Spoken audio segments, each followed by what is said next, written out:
Welcome to the Healthy Choices in Motion online training module.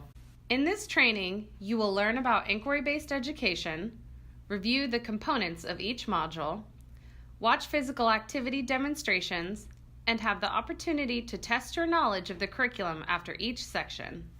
Before we begin the introduction to Healthy Choices in Motion, let's review what you will find in this training. This training consists of 7 learning activities. With the exception of the first 2 learning activities, each of these activities reviews a different module of the Healthy Choices in Motion curriculum. They each start off with background information, followed by a brief video demonstrating different aspects of the activities in the module, and then conclude with a short quiz to assess knowledge. Before we begin, please make sure you have a copy of the curriculum on hand. If you do not already have the curriculum, you can download it for free at our website, cns.ucdavis.edu. You can also find a link to this curriculum below this video. In this module, we will discuss the following questions. What is the Shaping Healthy Choices program? What is Healthy Choices in Motion? And what is included in each Healthy Choices in Motion module? Let's begin. The Shaping Healthy Choices program is a research-tested and evidence-based comprehensive program comprising of 4 main components: nutrition and physical education and promotion, family and community partnerships, foods available on campus with an emphasis on local and regional agriculture, and school site wellness. Healthy Choices in Motion is one of 3 curricula that make up the Shaping Healthy Choices program.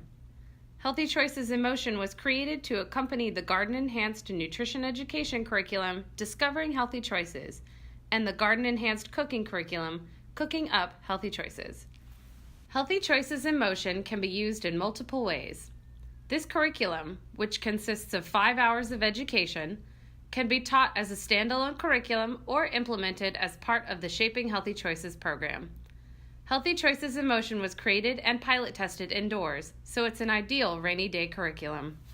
Now we'll talk a little more in depth about how the curriculum is organized. Healthy Choices in Motion contains 5 sequential physical activity modules designed for 4th through 6th grade students. In these modules, foundational concepts are introduced first, and through the experiential learning cycle, youth build upon these concepts to achieve an understanding of the advanced concepts. Before we move on to the structure of each module, let's briefly review the teaching and learning strategies that are incorporated into this curriculum. The first is the experiential learning cycle. Experiential learning is grounded in the idea that experience is essential to learning and understanding. Specifically, experiential learning involves a recurring sequence of steps. First, learners are guided through the procedure. This is where learners enter the experiencing phase of the experiential learning cycle.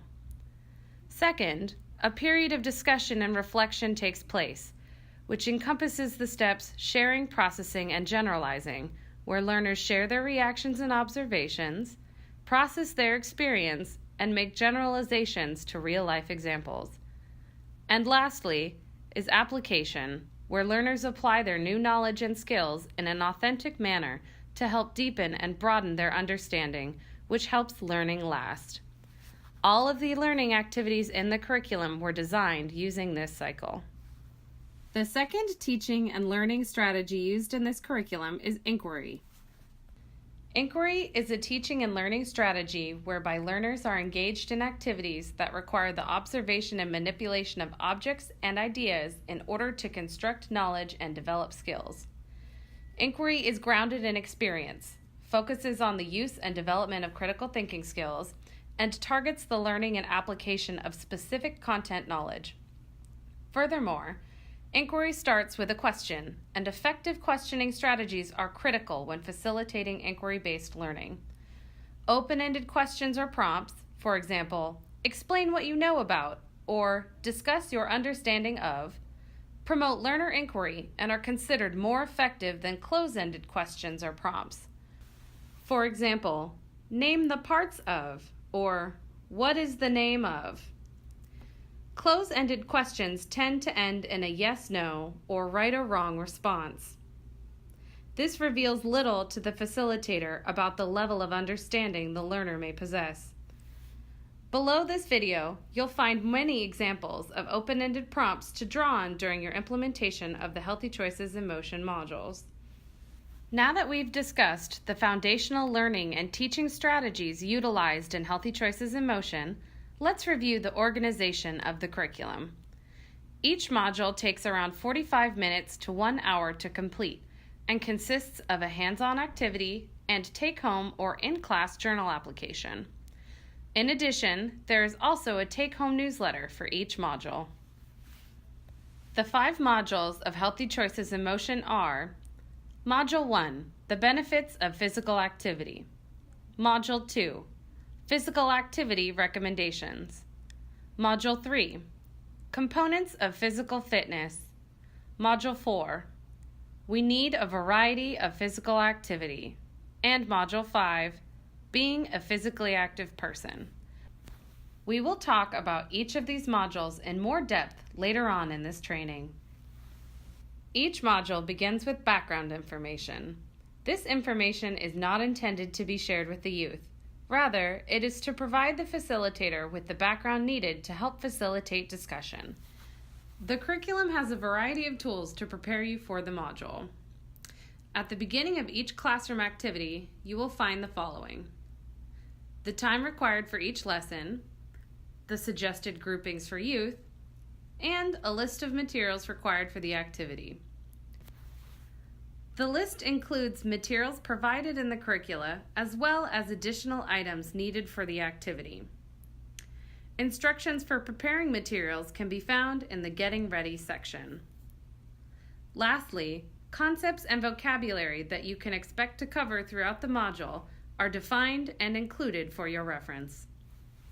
Throughout the curriculum, you will see facilitator tips identified by a light bulb image. These tips provide suggestions and strategies for facilitating commonly encountered situations and streamlining implementation. The facilitator will begin by asking opening questions. These questions should be brief. Allow youth 2 to 5 minutes to brainstorm before you ask them to share their ideas. It can be tempting to continue discussion at this time, but the purpose of these questions is to gauge the prior knowledge of the learners and draw the youth into the topic being addressed in the activity. Do not spend more than 5 to 10 minutes on this section. Facilitators should encourage the youth to record their answers to these introductory questions on the provided flip chart paper, as this is an important part of the learning process. After opening questions, the experience phase begins. Youth will carry out the procedures of the activity and investigate a problem. It is highly recommended that facilitators read the procedure in its entirety before implementing with the youth so that the activity flows smoothly. Encourage youth to record their observations, ideas, and other thoughts during the procedure on the flip chart paper provided. After the experiencing has taken place, youth will enter the sharing, processing, and generalizing phase. In this phase, youth will discuss their observations and experiences, make inferences about them, and generalize their findings to the real-world setting. This step is essential to ensure learning takes place. It is important to manage your time in the experiencing phase to ensure that you allow the youth enough time to discuss and share their findings. At this point in the activity, most of the concepts will have been discovered by the youth. Some concepts, however, may have been missed or poorly understood and require clarification. Additionally, vocabulary may also need to be introduced to the youth. Try and introduce vocabulary to the youth within the context of their experiences when possible. At the end of the activity, reinforce the concepts and vocabulary that were introduced by asking targeted questions provided in the sharing, processing, and generalizing section. If the youth did not discover the concepts or vocabulary, summarize the concepts they should have learned at the end of the lesson. Lastly, youth will enter the application phase. Youth will apply what they learned to real-world situations. In Healthy Choices in Motion, the application phase is supported through the journal activities. The journal allows youth to review content learned in the prior lesson, set goals, and track their physical activity throughout the curriculum. This concludes the introduction to healthy choices in motion. In the next learning activity in this training, we will learn about the warm-up exercises that precede each module.